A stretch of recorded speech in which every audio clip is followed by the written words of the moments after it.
and some models, and I'm glad to see the course going forward. And then with me this evening are Pak Tio Tegar Wicaksono. Theo is a blind person who works as a human rights advocate, particularly for disabled people and other vulnerable groups. He has experience in project management, advocacy, policy analysis, and legal research. He holds a Bachelor of Law degree from Universitas Gadjah Mada and a master's degree in international human rights law from the University of Leeds in the UK. And Leeds, it turns out, is the leading law school in England on disability rights, maybe in all of Britain, perhaps, where his research was on, and he'll talk a little bit about it, on employment discrimination, and he dealt with a question that's very current in disability field, intersectionality, and we'll talk about that later. And since graduating from Universitas Gadjah Mada, Tio has worked as a legal researcher and staff member for Indonesian civil society organizations, focusing on disability rights, such as Sigap Indonesia and Sabta Yogyakarta. And Pak Tio will, inshallah, be a guest speaker later in the semester. We're also joined by Vishnu Kagulanu. Vishnu is a senior high school student in Northern California, in a town that maybe many people have not heard of, Atherton. If I got it right, Vishnu, you live in Atherton. I know you go to school in Atherton, and you live in Atherton? Yep, yeah, that's okay. Right. Yeah, and with other high school and college students, Vishnu founded Neuro Stronger in 2022, a community for neurologically disabled children. And he added a podcast element to the project to interview people who thrive with their disability, like he has himself, and interview researchers and others who share their latest breakthroughs. And I came in through that door where I met, that's how I met Vishnu, was when he interviewed me about a year ago, I think. Now, Vishnu has been on a varsity rowing team for the past 4 years. He invented a rowing technique where he compensates for AFM, which is a rare mobility impairment. And after the interview, I asked him to become a research assistant for this clinic in helping me prepare before leaving California to come to Denpasar. And he was extremely helpful in helping to put together readings, questions, prompts, curriculum, links to readings for the Klinik Hukum Disabilitas odd semester last fall. And a lot of that material you'll see in what you're working on in this even semester this spring. And actually, I think Vishnu is responsible for some of the graphics, some of the animations that you have on the syllabus. And he will be a freshman, or we would say now first-year student at Dartmouth College in the fall. So I thought it'd be good to have both Pak Tio and Pak Vishnu. Should I call him Pak Vishnu? Hi, Booty. Now I see you in the room. Oh, you got your avatar back. That'd be good to have them join in this conversation that we'll have with at least with Gwen Lee and with Elisa and Misha. Are you there, Misha, yet? No, just a space. Oh, you're sorry, your mic is not working. Okay, so you're in the chat. Okay. That's what chat's for, to participate. Interested because okay, you said some of the things that Gwen Lee did, lacking many regulations on disabilities. I'm reading this, and I'm going to ask Pak Tio. I should be reading from the chat unless you have a way of seeing the chat, if it's being translated or not. Probably not. Or is it? Sorry, Steve? Is the chat available to you, or I'll read out the chat? The chat. Where Okay. the chat is? It's on here because Misha's mic is not working. Oh, and said, okay. I will see the chat. Okay. Sorry. Yeah, no problem. I didn't understand. Yeah. But and one of the things that Misha has said, I'm sorry, is it it's she, Misha, right?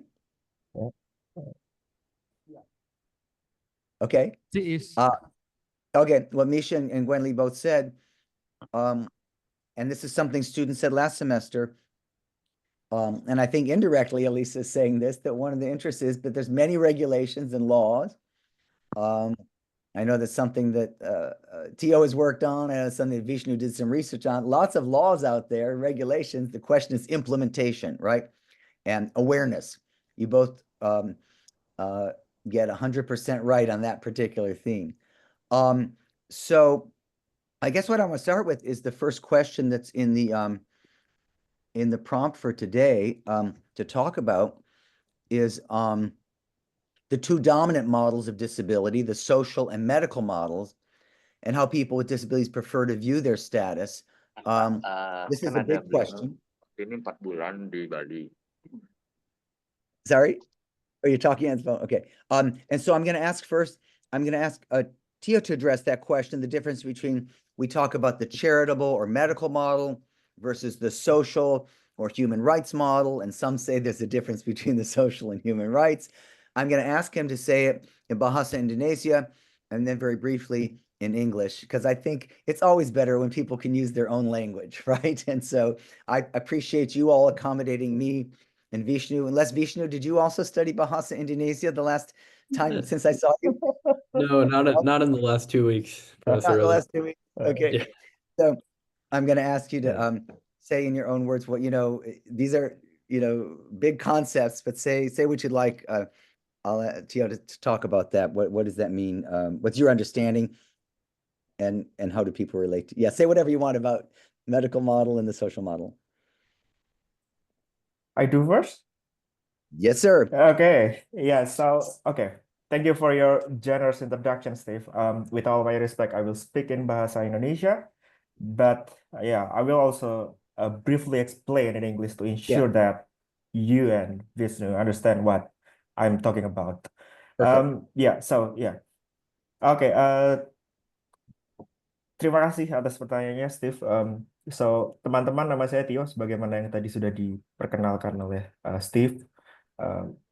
Saya akan sedikit mengulas tentang apa yang ditanyakan oleh Steve terkait dengan dominant model of disability atau model-model yang selama ini dominan untuk mendiskusikan disabilitas. Ada 3 model yang sangat dominan didiskusikan paling tidak di kalangan akademik dan juga di kalangan dunia aktivisme. 3 model tersebut adalah medical model of disability, social model of disability, dan human rights model of disability.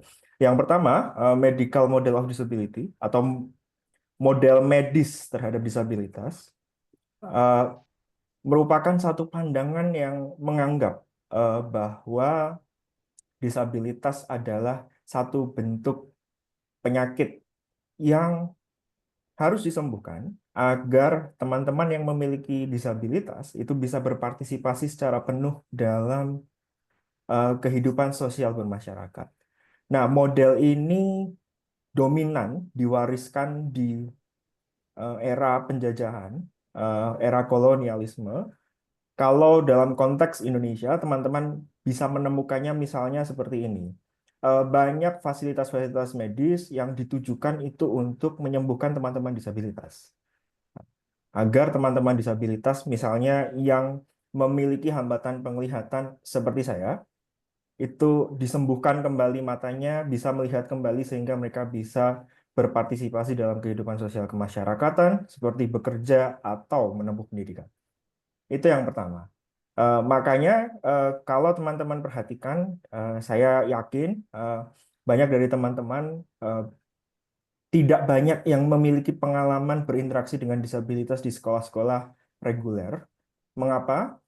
Karena mayoritas teman-teman disabilitas itu belajar di sekolah luar biasa. Dan itu adalah warisan dari medical model of disability, di mana mereka dilihat sebagai penyakit sehingga harus diposisikan berbeda dengan teman-teman yang tidak memiliki disabilitas. Nah, banyak aktivisme yang mengkoreksi model ini karena merasa ya model ini satu mengeksklusi disabilitas dari kehidupan bermasyarakat. Yang kedua, ini bukan pandangan yang tepat untuk melihat disabilitas karena disabilitas itu sendiri dilihat sebagai bukan penyakit. Nah, di sekitar tahun 70-an di tempat di mana saya pernah belajar, University of Leeds di UK, di Inggris, para akademisi di sana mulai menantang model medis ini dengan mempromosikan satu model baru untuk melihat disabilitas, yaitu social model of disability, atau yang seringkali dikenal oleh teman-teman aktivis di Indonesia sebagai model sosial untuk melihat disabilitas. Nah, bertentangan dengan model medis tadi, model sosial ini melihat bahwa disabilitas itu bukan penyakit, itu bukan satu kesalahan individual, tapi ini adalah bentuk kegagalan dari masyarakat dan lingkungan untuk mengakomodasi teman-teman yang memiliki kondisi fisik, mental, ataupun sensori yang berbeda. Gitu. Ilustrasinya begini, model sosial ini sering menganggap contoh ketika ada pengguna kursi roda yang gagal atau kesulitan masuk ke dalam satu bangunan gedung, itu bukan dianggap sebagai satu kesalahan pengguna kursi rodanya, bukan karena dia tidak bisa berjalan, tetapi karena gedung itu tidak menyediakan fasilitas seperti bidang miring atau ramp atau lift yang bisa dilalui oleh pengguna kursi roda. Nah, letak perbedaan yang sangat drastis di antara model medis dan model sosial itu terletak di situ. Model medis menganggap bahwa kalau orang menggunakan kursi roda, maka kakinya harus disembuhkan supaya dia bisa berjalan kembali. Sementara model sosial melihatnya secara berbeda. Ketika ada pengguna kursi roda, maka bangunannya yang harus diperbaiki dan menyesuaikan kebutuhan pengguna kursi roda agar dia bisa turut berpartisipasi menggunakan bangunan tersebut.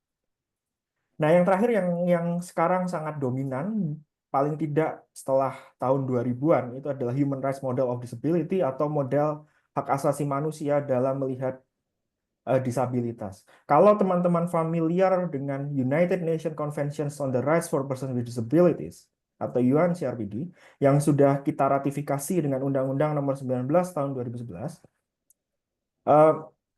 konvensi ini sangat dominan menggunakan model hak asasi manusia. Nah, apa bedanya dengan dua model yang tadi sudah saya sebutkan? Jadi sebetulnya model ini merekonsiliasikan antara dua model yang sebelumnya sudah lahir terlebih dahulu. Jadi dia memasukkan komponen sosial model, tapi dia juga memasukkan komponen medical model. Nanti silakan teman-teman baca apa yang disebut dengan definisi disabilitas di artikel 1 atau di pasal 1 lampiran UNCRPD gitu. Nanti kalau ada yang kesulitan dengan bahasa Inggris bisa dibaca yang versi konvensi dalam bahasa Indonesia. Di situ dikatakan bahwa disabilitas itu merupakan hasil interaksi antara keterbatasan fisik, sensorik, mental, atau intelektual dengan lingkungan yang tidak mengakomodasi disabilitas. Nah, dari situ saja kita bisa melihat bahwa model hak asasi manusia ini dilahirkan untuk mendamaikan kedua model itu. Ya. Jadi dia mengakui bahwa ya disabilitas itu satu bentuk ada keterbatasannya juga secara fisik, secara mental, secara intelektual, dan secara sensorik. Tapi juga ada kegagalan lingkungan untuk mengakomodasi mereka.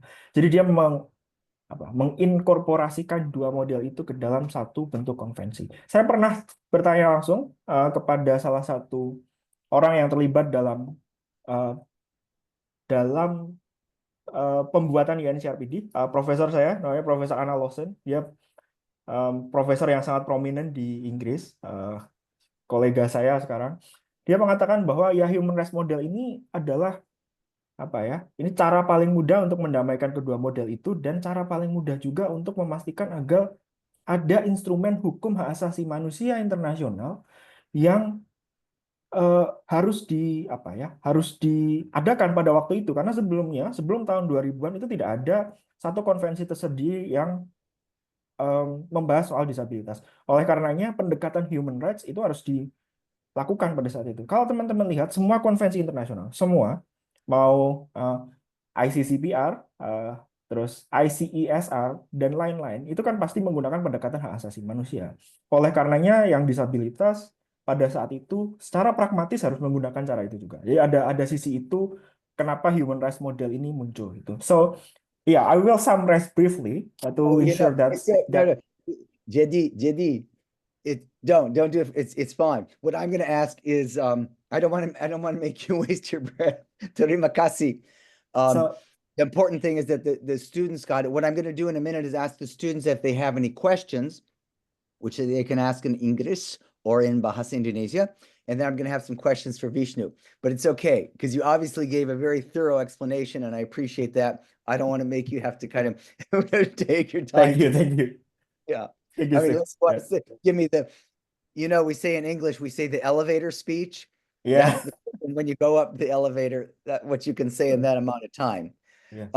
But I'm going to spare you that. I'm going to ask Gwen Lee or Misha or Alisa, and I see we have Chen joining, and we'll ask Chen in a moment a little bit about their experience.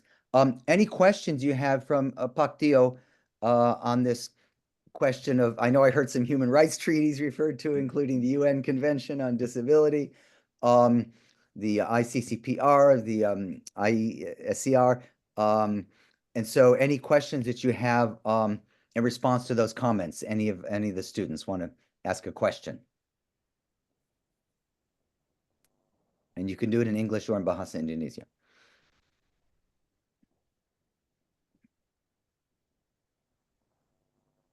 Come on, guys, raise your hand or something. I know, Misha, you can put it in the chat.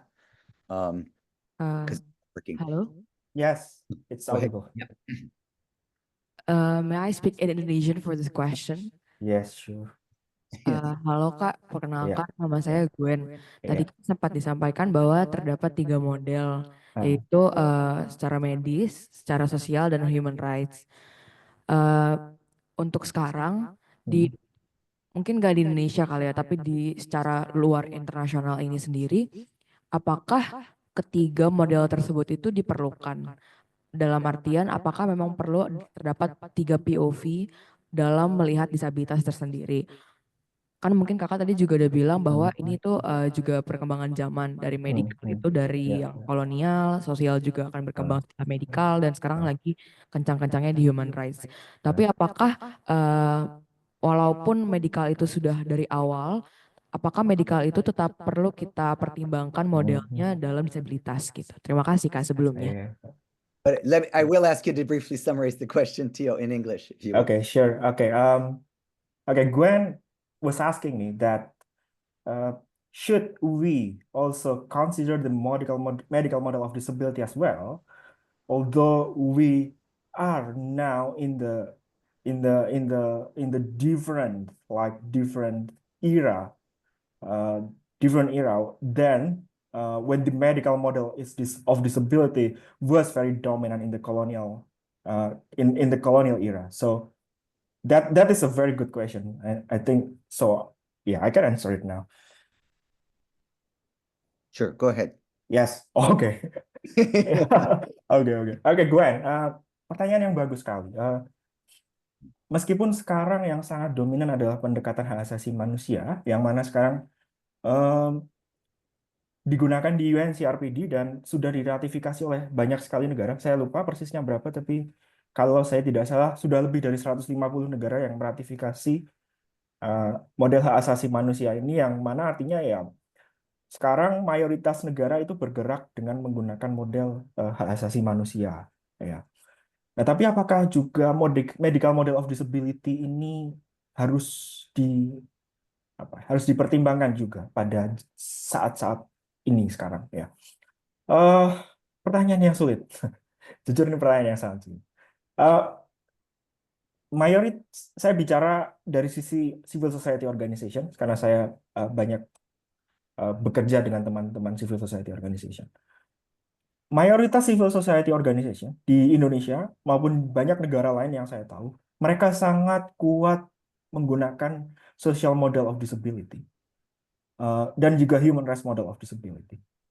Nah, mengapa ini menjadi sangat dominan? Karena ini yang kemudian digunakan untuk menantang medical model of disability yang sudah sejak lama itu mendiskriminasi teman-teman disabilitas dieksklusi, tidak boleh sekolah, tidak boleh bekerja, tidak boleh melakukan hal-hal lain selama dia masih memiliki disabilitas atau tidak bisa disembuhkan. Gitu. And let me ask you, oh, sorry, I was going to ask you. Can I finish my explanation first? Sorry. Yeah. So, yeah. Itu yang kemudian menjadi masalah. Tapi apakah kemudian itu ditinggalkan sepenuhnya? Seperti yang mungkin saya tadi sudah sampaikan ya, bahwa sebetulnya kalau saya boleh bilang, pendekatan medical model ini yang dikatakan sudah ketinggalan zaman, itu komponennya ada di artikel 1 UNCRPD dan juga ada di Undang-Undang Penyandang Disabilitas kita yang diundangkan tahun 2016, Undang-Undang Nomor 8 tahun 2016. Karena undang-undang ini mengacu pada UNCRPD. Gitu. Nah, tapi apakah kita harus menggunakan medical model sepenuhnya? Ini pendapat saya pribadi, saya rasa pendekatan medical model sudah tidak lagi relevan untuk digunakan saat ini. Bahwa mungkin ada komponen dari pendekatan medical model yang masih digunakan di pendekatan hak asasi manusia, iya, dan itu mungkin perlu juga untuk mengakui bahwa disabilitas punya keterbatasan, untuk mengakui pengalaman ketubuhan penyandang disabilitas. Tapi kalau itu digunakan dalam kebijakan dan lain-lain, saya kira itu sudah tidak lagi relevan. Sehingga sekarang yang mungkin paling dominan adalah Human Rights Model of Disability dalam kebijakan dan di pergerakan ya, di teman-teman CSO, Civil Society Organizations, itu Social Model of Disability yang lebih dominan. Jadi dua model ini. Social Model of Disability dominan dalam pergerakan, Human Rights Model of Disability dominan dalam kebijakan. Sementara Medical Model of Disability, mayoritas sudah ditinggalkan, dan saya setuju dengan itu, karena memang pendekatan ini yang selama ini sudah mengeksklusi teman-teman penyandang disabilitas, sehingga tidak bisa berpartisipasi secara penuh dalam kehidupan bermasyarakat. Gitu kira-kira jawaban saya, Gwen. So, Steve, my explanation has been already finished. Should I explain to you? Yeah, so if you could briefly, let us know. Yes, And then, okay. then So, I'm gonna ask Vishnu a okay. question or two. I can explain briefly. So, Yeah. okay, I argued that medical model of disability should be left behind because now we have to use those two dominant models, which is Human Rights Model of Disability and Social Model of Disability.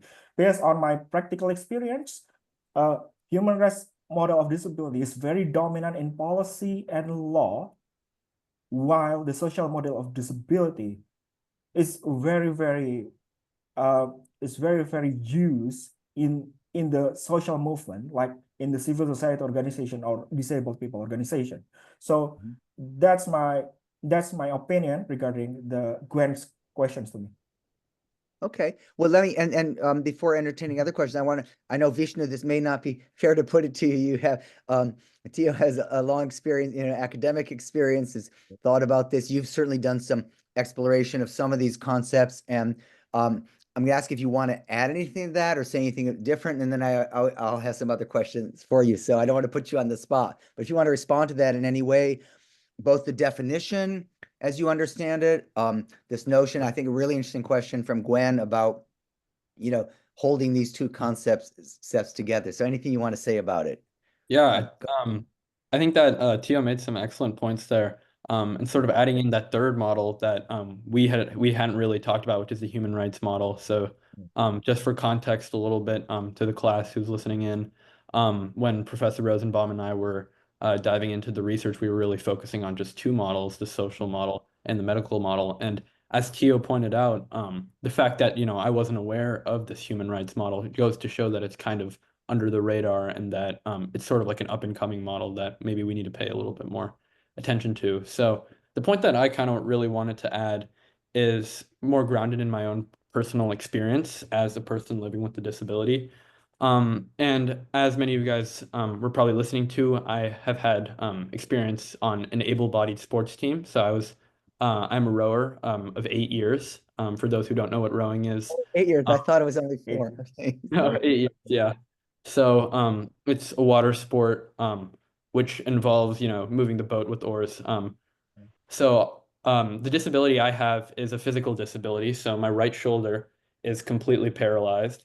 So obviously, it was very difficult for me to join in on a team which was full of completely able-bodied people who all had like a completely different experience with sports and with teams and with movement than I had. So I really had to find the balance between what I wanted my disability to be viewed as to the world, right? So as Tio was talking about with the medical model, I had the choice of just coming forward with my disability, but then everybody would treat me as if I had some sort of illness or some sort of ailment and that I was less than them.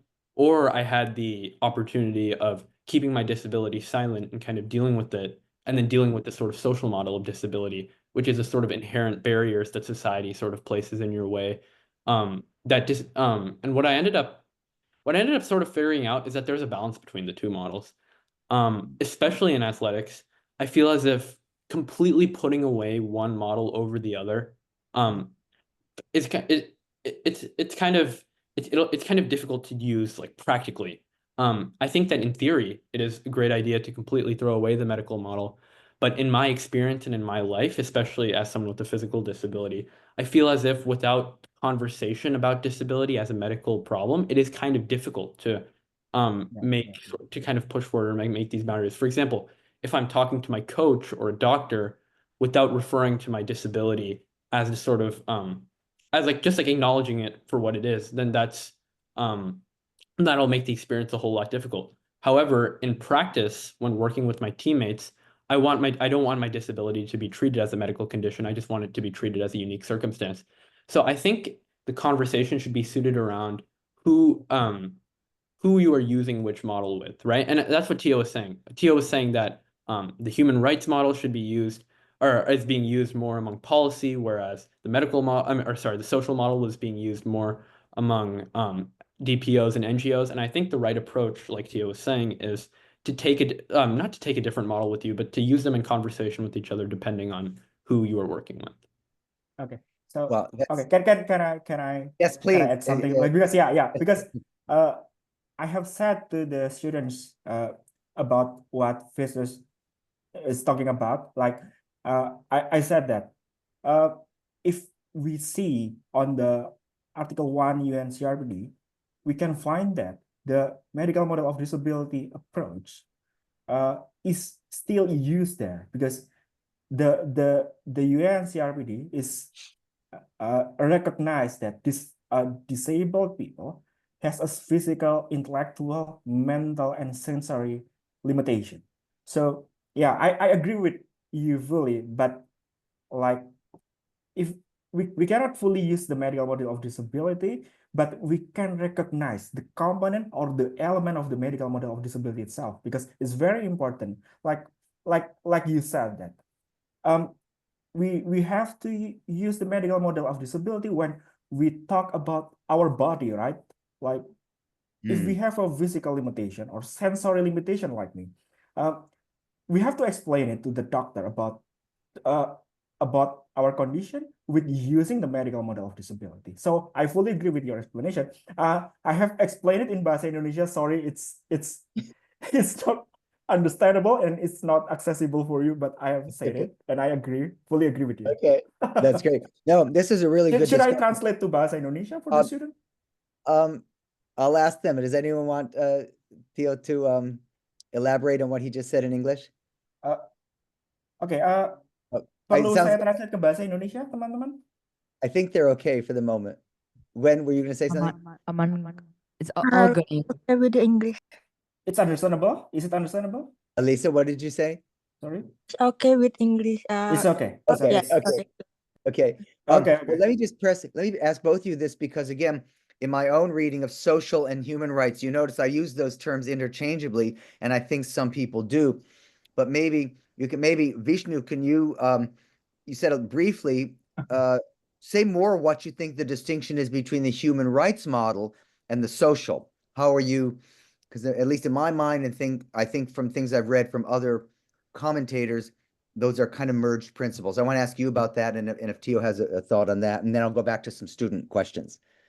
So, of course, I want to preface this with the fact that I think this is actually a subject that Tio has looked into immensely and is very knowledgeable on. But basically, my take on it is that the social model of disability basically is constructed in a way that says that society, rather than the actual condition itself, is what is really the disability here, right? So the obstacles that society puts in your way are what is, truly the disability. So as for the human rights perspective, what I believe the human rights perspective to be is more grounded in improving not the actual condition itself, like not through medical treatment, rather it's more aimed at fixing like sort of like built-in problems that the social model has kind of put in. So as Tio was saying before, I think the reason why policymakers need to look at it from the human rights model is because it's geared at sort of fixing the inherent problems that are constructed by the social model. And the reason why NGOs need to look at the social model of disability is because that's actually where the social model of disability, that's actually where the problems are being made, right? So that's where awareness needs to be brought. And I think Tio probably has more to say on this, so I'll hand on the mic to Yes, him. I agree. Yeah, I agree. I agree. yeah, hold on one second. Yeah, I want Yeah. often the term you use, we talk about the disabling condition. It's Yeah. not the disabled, it's the disabling condition or the handicapping condition that's the problem.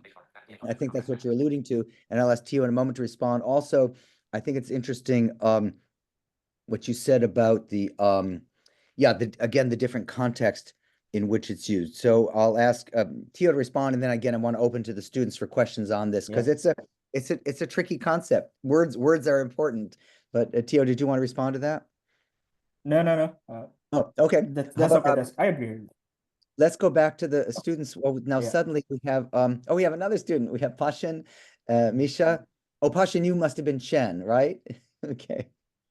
And then we have Alicia and Misha, and again, Gwen Lee. Any questions or comments on what you just heard? And again, if there's something you didn't understand, I know I speak quickly, and I think also you may my host may also be speaking quickly here, so please forgive us for that. Let me hear from you students, especially you who are there behind your screen, your rectangles, your rectangles with just your names and numbers. Only Gwen Lee do we see in person.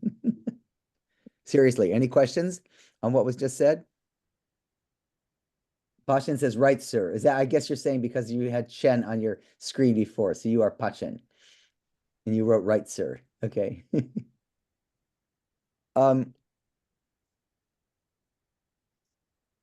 Yeah. Oh, the other thing I want to comment on, Vishnu, I was rereading an essay you wrote for your college application, I believe, that where you made a really interesting point about how you wanted to be a member of the team.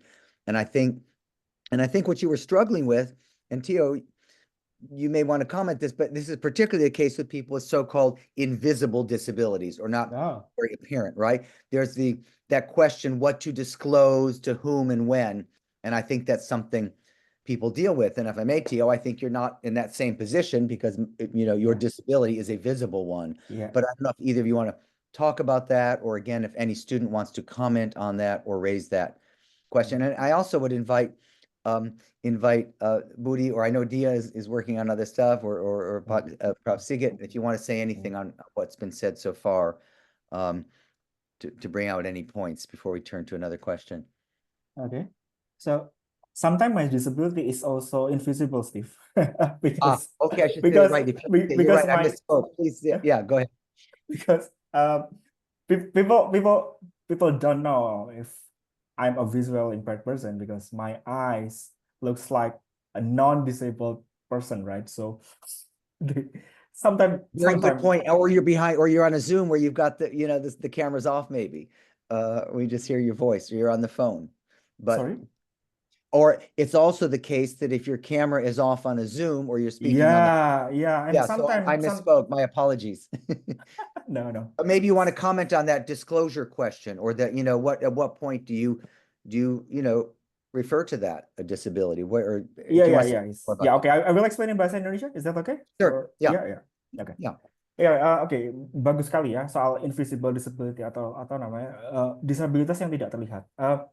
Yang sering diasosiasikan oleh sebetulnya yang disabilitas yang sangat terlihat itu kan hanya physical disability atau disabilitas fisik, dan juga blind people atau teman-teman dengan hambatan penglihatan seperti saya. Tapi dalam kasus saya seringkali tidak dianggap, atau bukan tidak dianggap, orang tidak percaya bahwa saya adalah seorang tunanetra atau disabilitas netra karena mata saya kalau dilihat oleh orang non disabilitas seperti tidak punya perbedaan dengan teman-teman non disabilitas. Nah, orang kadang tidak percaya bahwa saya punya hambatan penglihatan, padahal saya almost totally blind, saya hampir buta total ya. Nah, itu juga jadi salah satu bentuk invisible disability. Tapi yang sebetulnya lebih common atau lebih terkenal dengan invisible disability dalam kajian-kajian adalah intellectual and mental disability, karena ini terkait dengan kondisi intelektual dan juga mental seseorang yang benar-benar tidak bisa diidentifikasi secara visual.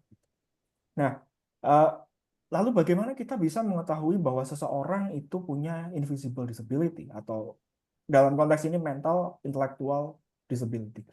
Sebetulnya cara yang paling aman atau cara yang paling penting ya, ini kalau ingin diterapkan dalam konteks pelayanan publik termasuk pendidikan adalah disclosure, sebagaimana tadi Steve bilang, yaitu ketika di awal kita harus mulai mendata, dan dalam komponen pendataan itu sudah harus ada pertanyaan terkait dengan kondisi disabilitas. Nah, ragam disabilitasnya bisa mental, intelektual, fisik, atau sensori seperti saya, sebagaimana yang diatur oleh Undang-Undang Nomor 8 Tahun 2016. Nah, kalau pendataan itu sudah menggunakan disability approach atau pendekatan disabilitas dalam salah satu kolomnya, itu kita bisa mengetahui, oh ternyata seseorang ini punya disabilitas mental atau intelektual, invisible disability. Sehingga nanti ketika proses pelayanan publik termasuk pendidikan juga, kita bisa menyediakan akomodasi karena kita tahu bahwa dia punya disabilitas dan punya kebutuhan. Tapi kalau pendataan itu tidak menggunakan komponen disabilitas, kolom disabilitas, kita sampai kapanpun tidak pernah tahu, kecuali yang bersangkutan itu mengatakan kepada pelayan publik atau penyedia layanan pendidikan atau apapun itu. Gitu. Nah, tapi masalahnya ketika kita menunggu orang itu mengatakan bahwa saya punya disabilitas mental atau intelektual, mental mungkin ya yang lebih common dalam konteks pendidikan tinggi.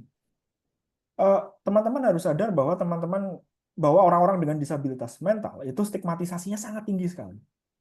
Bipolar, kemudian skizofrenia, mereka seringkali dianggap sebagai orang gila atau apa. Ketika mereka mendisclose atau membuka identitas mereka, maka mereka rentan sekali terhadap bullying, lalu stigmatisasi, dan lain-lain.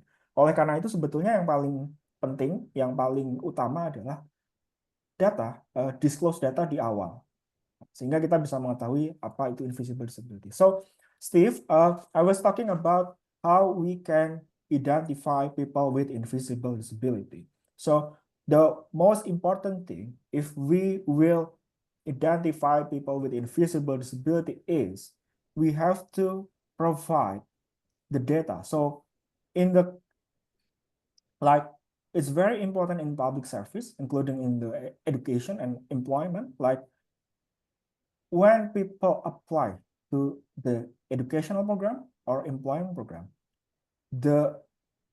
the form or the application form should include or must include, I use must include, the disability approach to ensure that we can know how to serve people with disability in the education, employment, or other public services programs.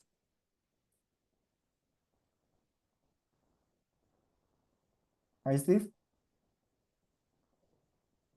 I think you're I'm on mute muted. for Yeah, I'm muted. No, I think that's a really important point about how to serve, how to accommodate a disability. I know in the interest of time, I know we're running over a bit, but we started late. I was just going to raise one more. We won't get to everything. I hope that Pakdio will be coming back later in the semester. We'll talk more deeply about employment and this concept of intersectionality. But what I want to raise with both of you, Vishnu and Tio, is this other notion raised for today is this concept of ableism or any other disability terminology that you think terms that are used and we sometimes don't have a clear meaning of them. They're again difficult concepts, I think, in some ways, but I'm going to ask you each your own sense of how you might use those terms, starting with Vishnu, and then Tio, and then we'll have take questions again from anyone else before we conclude for the session. yeah. Vishnu.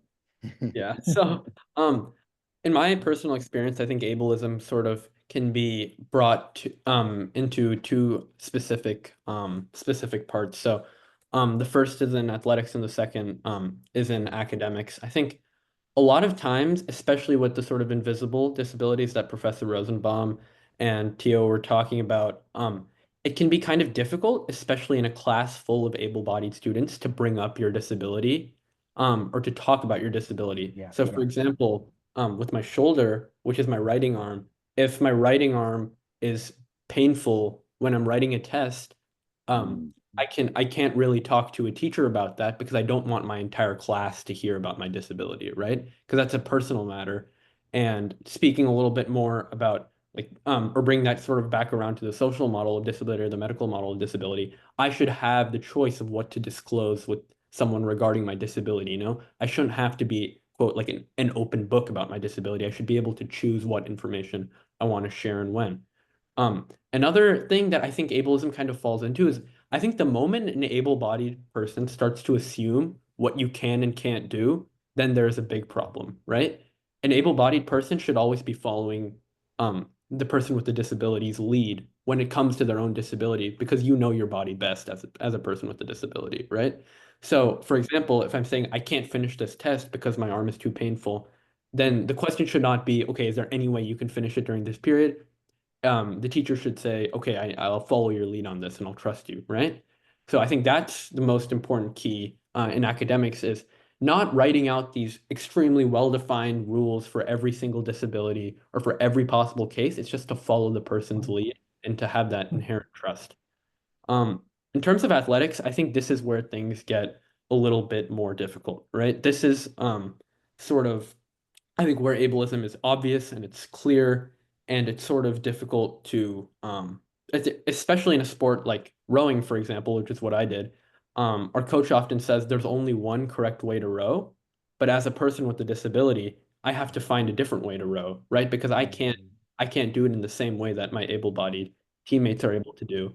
And then when that conversation comes up in terms of why am I doing things in a different way than my teammates, I also have to choose how much to disclose with my coach, right? Because on the one hand, I don't want to make my disability the center of my sport because I want to enjoy the sport for the sake of doing the sport. I don't want to make it about my disability.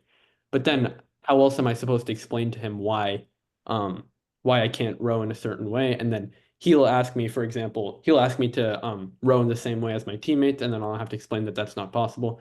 And I think the way that ableism has to be combated in these situations is dialogue. And I think the problem is that this kind of dialogue can be difficult because a lot of times it's hard to talk about these physical problems with your body, right? Especially as a young kid growing up with a disability, it's hard to acknowledge that it's hard to accept that you have a disability. You try so hard to be normal and like everybody else that it's hard to accept it. And bringing up like what you believe to be a physical imperfection to somebody you respect like a coach, it's difficult and it's hard. And I think that's really where the problem is that it's hard to talk about your own body, especially things that you may not always like about your body. Well, I really Yeah, appreciate yeah. you sharing. I'm sorry that. to hear that, Wisnu. Yeah. Yeah, that's Yeah, really yeah, great. And Tio, yeah. one second, Tio. I was just gonna say, I Yeah, saw yeah. Lisa, you had your hand up, and then I'm gonna let Tio Yeah. respond on this question. Elisa, was your hand up, or that was a mistake? Yeah, but may I ask to Mr. Tio with Indonesian, please? Yes. Ya. Yeah. Jadi begini, mungkin berkaitan dengan pernyataan yang tadi itu, berarti untuk sekolah luar biasa, itu untuk beberapa jenis anak disabilitas seperti autis dan ADHD yang tidak terlalu terlihat, itu dengan adanya model human right disability yang tadi yang baru ini, apakah perlu digabungkan dengan sekolah yang normal? Yes. Dengan adanya digabungkan dengan sekolah normal, jadi tidak di sekolah luar biasa, dengan adanya fasilitas tertentu. Namun setahu saya hal ini agak beresiko karena saya pernah waktu SMP ada anak autis di sekolah saya, tapi anak-anak kurang bisa menerima dan akhirnya terkena bulian dan itu tidak ada perlindungannya sama sekali. Betul. Seperti itu. It's a very good question. Yeah. Yeah. Steve, Alisa asked me about should people with invisible disability like autism have to go to the regular schools like non-disabled students. So it's very good questions because based on her experience in junior high school, one of his classmates was autist and he or she got bullied from other students at that Very moment. common. Yeah. So I will answer it in bahasa Indonesia. Yeah, okay. Oke. Iya, bagus pertanyaannya Alicia. Betul, salah satu dilemanya adalah ketika kita sebetulnya bukan hanya autis. Banyak teman-teman saya, Alicia, saya sih tidak pernah mengalami, tapi banyak teman-teman saya yang ketika mereka pergi ke sekolah sekolah inklusi ya atau sekolah reguler di Indonesia, mereka mengalami bully. Nah, sebetulnya masalah bully itu kan ini adalah masalah yang berbeda dengan bagaimana kita harus memfasilitasi siswa dengan disabilitas, termasuk invisible disability. Eh, eh, di tempat saya kuliah S1 di UGM, kita punya mahasiswa autis beberapa, and so far okay, nggak ada masalah. Mereka bisa mengikuti selama kebutuhan mereka difasilitasi, jadi diakomodasi. Misalnya begini, misalnya ketika mereka mengikuti pelajaran harus ada break waktu tertentu 10 menit atau apa untuk mereka merilekskan diri. Nah, itu harus dipenuhi supaya mereka bisa mengikuti pelajaran dengan baik. Nah, terkait bully, ini masalah yang sangat serius di dunia pendidikan Indonesia. Mengapa bully itu terjadi? Nah, pertanyaannya kan sebetulnya itu. Dalam identifikasi saya, bully itu terjadi karena teman-teman kita yang non-disabilitas, yang lain, gitu, mereka tidak mendapatkan penyadaran atau sosialisasi bagaimana mereka seharusnya berinteraksi dengan siswa disabilitas. Mengapa demikian? Karena mereka sejak kecil tidak terbiasa di sekolah yang sama dengan penyandang disabilitas. Itu kenapa sekolah luar biasa itu menjadi masalah dalam konteks ini. Sekolah luar biasa mengeksklusi penyandang disabilitas di tempat yang berbeda sehingga mereka tidak terlihat oleh teman-teman non-disabilitas. Maka ketika sekali mereka pergi ke lingkungan sekolah reguler, mereka mendapatkan bully karena mereka dianggap berbeda, mereka tidak belajar di tempat yang sama sebelumnya. Di negara lain misalnya, saya tahu di Inggris misalnya, teman-teman bahkan bukan hanya autis, Down syndrome pun sekolah di sekolah reguler. Down syndrome sekolah di sekolah reguler. Ada nggak sekolah khusus atau ya mungkin dalam bahasa kita sekolah luar biasa ada, tapi itu dipergunakan untuk teman-teman disabilitas yang bisa membahayakan dirinya sendiri atau orang lain. Kalau autis dan Down syndrome saya kira nggak ada ya, selama mereka tidak dibully dan selama mereka mendapatkan akomodasi sebagaimana mestinya. Jadi akar masalahnya karena kan bully itu bukan karena autismenya, karena memang mereka tidak mendapatkan penyadaran. Nah, ini jalannya akan menjadi panjang memang, tapi harus dimulai dari sekarang gitu. Bahwa teman-teman dengan autis atau invisible disability lainnya tetap harus sekolah di sekolah reguler yang memungkinkan ya. Gitu. Dan sosialisasi itu harus tetap jalan supaya mereka supaya mereka ya bisa bersosialisasi dengan teman-teman non disabilitas. Nah, contoh sosialisasinya itu apa? Ini saya sedikit share aja. Dulu waktu saya masih kuliah S1 gitu, ya hampir 10 tahun yang lalu, mulai kuliah. Saya waktu itu membuat satu campaign video, dan video itu ditayangkan ketika ospek mahasiswa lah ya, pengenalan mahasiswa baru yang bisa ditonton oleh semua mahasiswa bahwa di kampus ini ada mahasiswa dengan disabilitas juga, dan kalian akan belajar di tempat yang sama, di kelas yang sama, dan ya jangan kaget kalau ketemu disabilitas. Bagaimana kita harus berinteraksi dan lain sebagainya. Nah, kalau bisa sih itu di awal di setiap pengenalan mahasiswa baru atau siswa baru itu ada. Sehingga orang itu tidak akan kaget lagi ketika nanti berinteraksi dengan disabilitas dan tidak melakukan bully, itu yang paling penting. Thank you, Steve.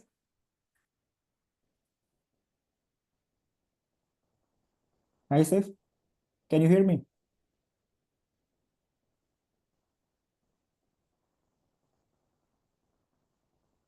Hi, Steve.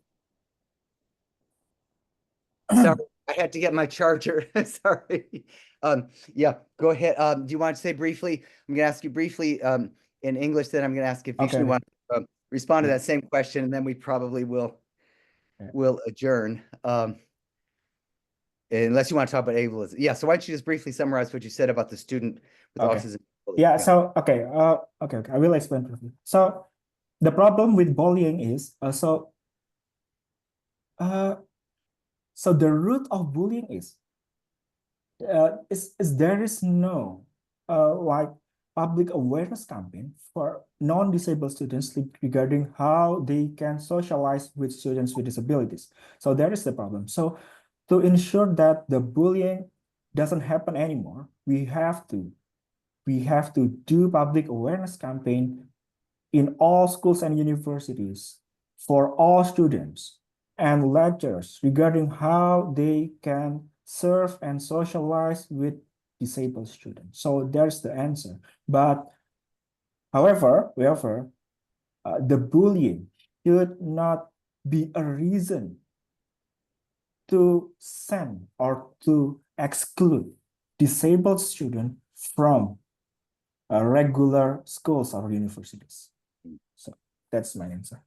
Okay, and Vishnu, again, to what, you know, this is a common problem in American schools. Kids with disabilities in particular, sometimes kids who are LGBT.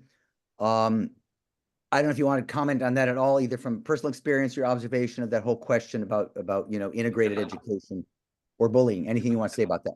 Yeah, 100%. So I think what Tio said is actually exactly correct. It is less about the fact that kids with disabilities are more likely to be bullied and more of the fact that there is little to no education regarding how to socialize and how to interact with kids with disabilities, right? So the way human mentality sort of works is that when we see something that is different from us, we immediately feel afraid or we feel you know, angry or afraid, right?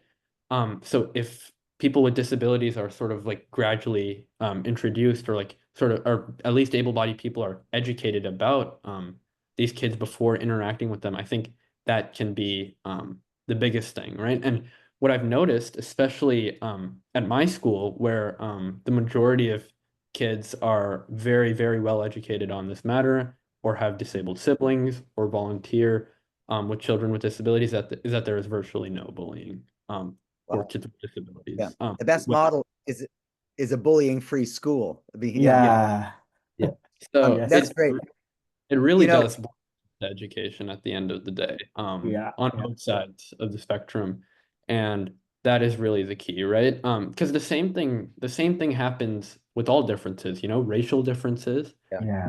There is bullying with that, but when you are used to having interactions with people of different races at a young age, and those that bullying or that sort of mistreatment starts to blur and fade away, right? It's the same thing with people with disabilities.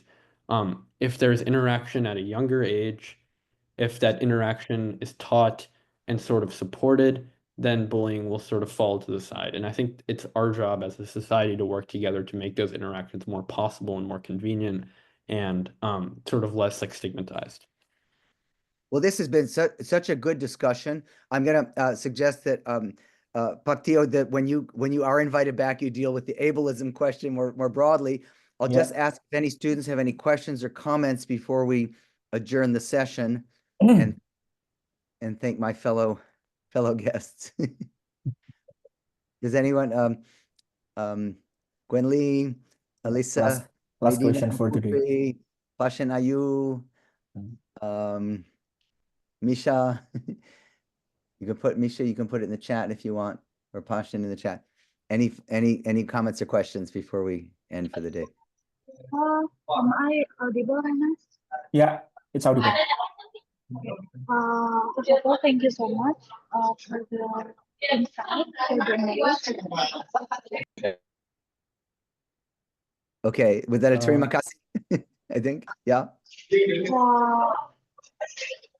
Saya akan bertanya ini menggunakan bahasa Indonesia supaya lebih jelas menyampaikan. Yes, you can ask in bahasa Indonesia. Jadi saya penasaran, Pak, kira-kira apa sih batasan yang menentukan antara orang yang gangguan mental itu bisa masuk ke kategori disabilitas? For example, itu ada skizofrenia. Skizofrenia kan gangguan mental, tapi bisa mengarah ke ODGJ atau orang gangguan jiwa. Tapi itu batasnya tipis banget. Kira-kira apa sih yang menjadi batasan yang realnya seperti apa untuk orang yang misalnya dari skizofrenia itu bisa dikategorikan membutuhkan perhatian khusus seperti teman-teman dari disabilitas. Kurang lebih itu Pak pertanyaan. Jadi sorry, Gimana? Apakah skizofrenia itu bisa dikategorikan sebagai disabilitas atau apa? Sorry. Ya, kurang lebih kayak gitu. Dan untuk dikategorikan menjadi disabilitas, itu batasannya seperti apa? Caranya gimana gitu ya, supaya oke. Ya, kurang lebih itu maksudnya apa namanya, gejala skizofrenia yang tahap berapa yang bisa dikategorikan sebagai disabilitas. Mungkin ini berlaku untuk Oke. gangguan mental yang parah lainnya juga, Pak. Karena saya Oke. sedikit penasaran dengan itu. Oke, good. Okay, so Steve, Yes. yeah, she was asking about how can we identify people with mental disability or psychosocial disability like schizophrenia. Yeah. So, yeah, okay, I will answer it. Sure. Jadi kalau mau lihat nanti kategori disabilitas itu ada di penjelasan Undang-Undang Nomor 8 Tahun 2016. Jadi buka di bagian penjelasan. Di pasal 1 kalau nggak salah, atau pasal 2, lupa. Tapi di pasal-pasal awal bagian penjelasan. Nah, itu nanti dijelaskan soal kategorisasi disabilitas di sana. Nah, gimana caranya kita mengetahui, atau bukan mengetahui, bahwa ya mengetahui lah apa kondisinya itu seperti apa. Kalau kita ingin tahu kondisi skizofrenia atau kondisi disabilitas mental yang lain, bipolar juga termasuk gitu, itu kita harus mendapatkan surat keterangan dari psikiater, gitu. Surat keterangan dari psikiater. Nah, ini tadi terkait juga dengan pertanyaannya Gwen, apakah medical model of disability itu komponennya harus digunakan? Ya ini, salah satunya ini. Ini kan pendekatan medis nih. Untuk tahu orang dengan skizofrenia atau bipolar, ya memang harus menggunakan pendekatan medis sejauh ini yang bisa ya. Dengan mendatangi psikiater. Nah, tapi cara kita menyikapinya itu harus menggunakan perspektif human rights. Jadi akomodasinya harus disediakan dan lain-lain tadi. Seperti yang sudah dijelaskan tadi. Itu. Nah, pertanyaannya menarik. Sebetulnya disabilitas dan ODGJ itu sama nggak? Ya sebetulnya ini agak membingungkan memang istilahnya. Tapi ODGJ itu bagian dari disabilitas mental juga dalam konteks Indonesia saat ini. Siapa tadi yang nanya? Saya lupa namanya. Ya itu. Jadi kita juga menganggap bahwa ODGJ itu disabilitas mental juga. Nah, tinggalkan begini, sejauh apa dia mengalami disabilitas mental gitu. Saya tidak ingin menggunakan kata parah ya, atau mungkin apa seberat apa mungkin. Nah, itu harus menggunakan psikiater gitu. Tapi kalau pertanyaan simpelnya mereka disabilitas mental atau enggak? Iya, mereka disabilitas mental dan mereka harus mendapatkan layanan kesehatan juga dalam konteks dalam konteks kita ya, mendapatkan hak kesehatan dan lain sebagainya gitu. Tapi kan juga ada disabilitas ODGJ atau disabilitas mental yang sifatnya periodik. Dalam arti ketika mereka mengalami relapse atau manik dalam bahasa Indonesia, ya mereka tidak sadar. Tapi ketika mereka kondisinya sadar seperti biasa, ya mereka seperti kita, tidak ada masalah gitu. Kira-kira seperti itu. So Steve, I answer her question by saying that to know about the psychosocial disability condition, we have to go to the psychiatrist to get the medical diagnosis regarding our mental or psychosocial condition. So by using the medical diagnosis, those medical diagnoses, we can know that are we categorized as a psychosocial disability or not. So that is my answer for her question. Okay. Well, listen, I want to thank both Tio Wicaksono, Vishnu Kagulanu for joining me this evening. And I really want to applaud all the students for enrolling in this clinic. And I really wish you well. I know I'll be keeping in touch with Pak Sigit and Pak Budi and Ibu Dia and I think Ibu Supasti as well, as how things go for this